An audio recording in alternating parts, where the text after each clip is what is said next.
जय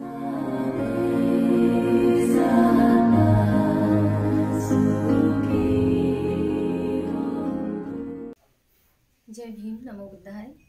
बुद्ध धम्म शिकूयात बाबासाहेबांच्या दृष्टिकोनातून या उपक्रमातील आजच्या नव्या सत्रात पुनश्च आपल्या सर्वांचे मनपूर्वक स्वागत करते. बुद्ध धम्म आणि संघ या त्रिरत्नांच्या प्रभावाने आपण सर्व सजीव सुखी होऊयात ही मंगलकामना करते.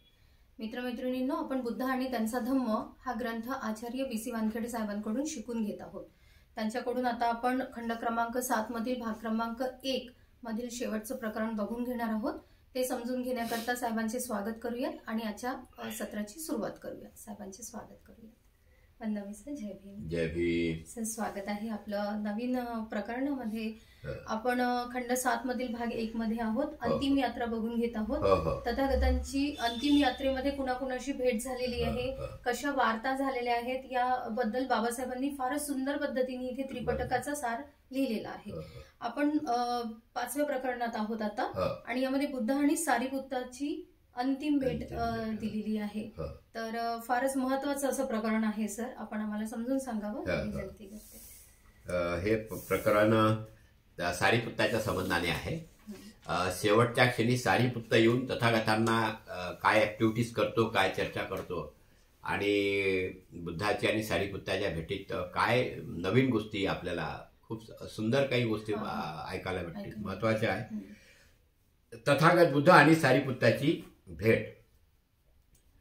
तथागत बुद्ध श्रावस्तीच्या जेतवनातील गंधकुटी विहारात विहार करीत होते. गंधकुटी तुम्हाला सांगितलंच आहे की सगळे लोक काय नेत होते, फुलं. फुलाचा गंध त्या कुटीमध्ये दरवडत होता, म्हणून त्याला गंधकुटी. 500 भिक्खूसह सारीपुत्त तिथे पोचले. संयुक्त निकायमध्ये आलेला आहे सुत्त सारीपुत्ताच्या नावानं, आणि अठ्ठकथामध्ये खूपच सुंदर वर्णन आलेलं आहे. पूर्ण अठ्ठकथा फारच महत्वाच्या आहे. त्या पण आपण पाहिल्या, वाचल्या, तर आपल्याला बऱ्याच गोष्टी बुद्ध धम्म समजण्यास मदत होते. तथागतांना अभिवादन करून सारीपुत्त म्हणाले, पृथ्वीवरील आपल्या जीवनाचा अंतिम दिवस समीप आला आहे. पृथ्वीवरील शब्द फार महत्वाचा आहे. याचाच अर्थ या आकाशात भ्रमंतीत कुठेतरी सारीपुत्त कितीदा जन्मले असेल, कारण भवसागर आहे. तथागत बुद्ध आता आपल्या देहत्यागाची परवानगी देतील काय? काय म्हणते आता तथागत बुद्ध, मला देहत्यागाची परवानगी देतील काय? म्हणजे यांनी कोणासारखं, महाप्रजापतीसारखं सारीपुत्ताने देखील विचारलं. तथागत बुद्धाने सारीपुत्ताला विचारले, परिनिर्वाणासाठी आपण स्थान निश्चित केले आहे काय? विचारला आता, म्हणजे तुमचं ते परिनिर्वाण जे होणार आहे तर ते त्यासाठी तुम्ही स्थान निर्माण केलं काय? आता सारीपुत्ताने तथागतांना सांगितले, मगध देशातील नालक नावाच्या गावी माझा जन्म झाला. ज्या घरात माझा जन्म झाला ते घर अजूनही तिथे आहे. ते माझे घर माझ्या परिनिर्वाणासाठी मी निवडले आहे. त्याने सांगितले की नालक नावाच्या गावी माझा जन्म झाला होता आणि तिथंच ते घर अजूनही साबूत आहे, चांगलं आहे. तिथेच जाऊन मी माझा परिनिर्वाण निवडलेला आहे, त्याच ठिकाणी करेल म्हणून. तथागत बुद्ध म्हणाले, प्रिय सारीपुत्ता, आपणास योग्य वाटेल ते करा. तथागत बुद्धाच्या चरणावर डोके ठेवून सारीपुत्त म्हणाले, तथागताच्या चरण वंदनाच्या प्रतिष्ठेच्या एकमेव आशेसाठी 1,000 कल्पापर्यंत मी पारमिताचा अभ्यास केला होता. काय म्हणते सारीपुत्त, हवा नाही लागून राहिली डोक्याने. 1,000 कल्पापर्यंत मी काय केला होता? पारमिताचा अभ्यास केला होता. या जन्मात नाही 5 मिनिटा करून राहिलो आपण. 1,000 म्हणजे किती वर्ष होईन ते? हजारो वर्ष मी काय केलं? पारमिताचा अभ्यास केला. किती जन्म घेतले असतील मग? 100 वर्षाचं माणसाचं आयुष्य आहे फक्त. 100 म्हणजे जवळपास, आणि त्याच्यात 60-70 वर्ष काम आहे. किती वर्ष? सहस्त्र म्हटलं आहे, सहस्त्र शब्द आला. 1,000 कल्पापर्यंत. कल्प, एक कल्प कितीचा होते? कितीतरी करोडो वर्ष होतात त्या कल्पाला. मग इतके वर्षे सारीपुत्त काय म्हणते? बुद्धाच्या चरणावर, बुद्धाच्या, म्हणजे माझं हे डोकं बुद्धाच्या चरणावरच मला ठेवायचं आहे. याच्यासाठी मी 1,000 कल्पापर्यंत काय करत आहोत? पारमिताचा अभ्यास करत आहोत. पारमिता जन्म घेतला की पारमिता, जन्म घेतलं की पारमिता. अरे पंचशील पालन होऊन नाही राहिलं बाबा आपलं, 10 शील पालन होऊन नाही राहिलं, अष्टशीलही पालन करून नाही राहिलो. करा पालन जराचं, आयुष्य लाभलेलं आहे मानवाचं. अरे पुण्यकर्म भेटन, पुण्यकर्माशिवाय या जगात दुसरं काहीच नाही आहे. सब पाप स कर्ण कुसलस उपसंपदा सचित्त परियोदपन येतं बुद्धानं शासन. सारीपुत्त म्हणजे दुसरे बुद्धच, बुद्धाच्या नंतर त्यांचाच नंबर आहे. असे सारीपुत्त काय म्हणतात? 1 सहस्त्र कल्पापर्यंत बुद्धाच्या चरणावर माझं डोकं ठेवण्याकरता मी निवड पारमिताचा अभ्यास करत राहिलो. म्हणजे कितीतरी वर्षे बुद्ध काय करत राहिले? हे जन्म घेत राहिले, पारमिताचा अभ्यास करत राहिले, जन्म घेत राहिले, पारमिताचा अभ्यास करत राहिले. बरोबर समजून घ्या, फार महत्वाचं आहे. अभ्यास करणाऱ्या लोकांनी तर निश्चितचपणे बरोबर समजून घेतलं पाहिजे. पारमिताचा अभ्यास केला होता.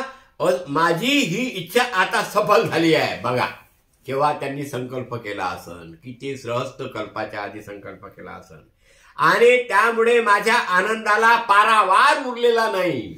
अरे बापा किती मोठा आनंद झाला असन. म्हणूनच तर म्हणतात उपासक समजा अहर्थ पदाने पोचला तर तो 24 तास जगतच नाही म्हणते. काऊन नाही जगत?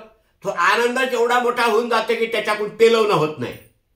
त्या आनंदाच्या भरानं तो मरते. असं पण आहे, त्याने हे शरीर सोडावंच लागते. काय म्हणते? माझ्या आनंदाला बिलकुल पारावार उरलेला नाही. आमची गुरु पुनरावृत्ती, आमची पुनरावृत्ती म्हणजे पुनर्जन्माची पुनर्भवाची संभावना नाही. आता इथं बरोबर पुनर्जन्म समजते. काय म्हणते सारीपुत्त? आता पुनरावृत्ती पुनर्जन्माची पुनर्भवाची संभावना नाही. का बरं नाही? त्या अर्थी हीच आपली अंतिम भेट. का नाही? की पुनरावृत्ती का होत नाही? तर ते अहर्थ पदाला पोचलेले आहे. त्यांनी सगळं संपवलेलं आहे. राग द्वेष मोह पार संपून टाकलेला आहे, गाळून टाकलेला आहे. म्हणून आता पुनर्जन्म होण्याच्या प्रक्रियाच नाही. म्हणून ते बुद्धाने म्हटलं ना, हे तृष्णे मी तुला ओळखलं आहे. आता तुझं घर बांधण्याचं सगळं साहित्य मी मोडून टाकलेलं आहे. तसंच आहे. म्हणजे घर बांधण्याचं साहित्य काय केलं? सारीपुत्ताने संपून टाकलं. म्हणजे त्याची पुनरावृत्ती होणार नाही. आणि म्हणून जर पुनरावृत्ती होणार नाही तर आपली याच्यानंतर भेट होणार नाही. याचाच अर्थ याच्या आधी ते कसे होते? भेटतच राहिले. 8 कथा जर वाचल्या, अनेक जन्मात ते भेटतच राहिले, कुठेतरी ते होतेच. बुद्धाने तर 8 कथेमध्ये अशा मजेशीर गोष्टी सांगितलेल्या आहे. आणि कथा सांगताना शेवटी त्याची फोड जेव्हा करत होते बुद्ध तर मस्त मजा वाटते. कशी वाटत होते? त्यावेळेचा अमुक अमुक सारीपुत्त होता, त्यावेळेचा अमुक अमुक आनंद होता, त्यावेळेचा बोधिसत्व मीच होतो, असे बुद्ध म्हणतात. पण ते वाचताना समजलं पाहिजे, वाचता आलं पाहिजे. इतकं सुटसुटीत त्रिपिटक, इतकं सुटसुटीत बुद्धाचं तत्वज्ञान आहे, पण ते वाचणे फार गरजेचं आहे. बाबासाहेबांनी तर इतकं मस्त हे पुस्तक लिहून इतके अनंत उपकार केलेले आहे. कारण हे पुस्तक वाचल्यामुळेच मला ते बाकीचं त्रिपिटक वाचता आलं, 8 कथा वाचता आल्यात, ते काय म्हणजे त्याला सुत्तपिटकाच्या सगळ्या गोष्टी वाचता आल्या. कारण या ग्रंथाच्या सोबतच बाबासाहेबांनी तो ग्रंथ दिलेला आहे. Doctor Babasaheb Ambedkar writing and speeches volume number 11 part number 2 supplementary आपण वाचा. म्हणजे ह्या ग्रंथाचे सगळे पुरावे त्रिपिटकात घेऊन जातात आपल्याला. काय माहित किती लोकांना कळते, हे माझं म्हणणं. काही लोकांना कळेल, काही लोकांना कळणार नाही कदाचित. त्याच्यानंतर काय म्हणतात? आमची पुनरावृत्ती पुनर्जन्माची पुनर्भवाची संभावना नाही. त्या अर्थी हीच आपली अंतिम भेट. माझ्या अपराधाबद्दल तथागतांनी मला क्षमा करावी. माझा अंतिम समय जवळ आलेला आहे. सारीपुत्त क्षमा करण्याचे काहीच उरलेले नाही, तथागत बुद्ध म्हणाले.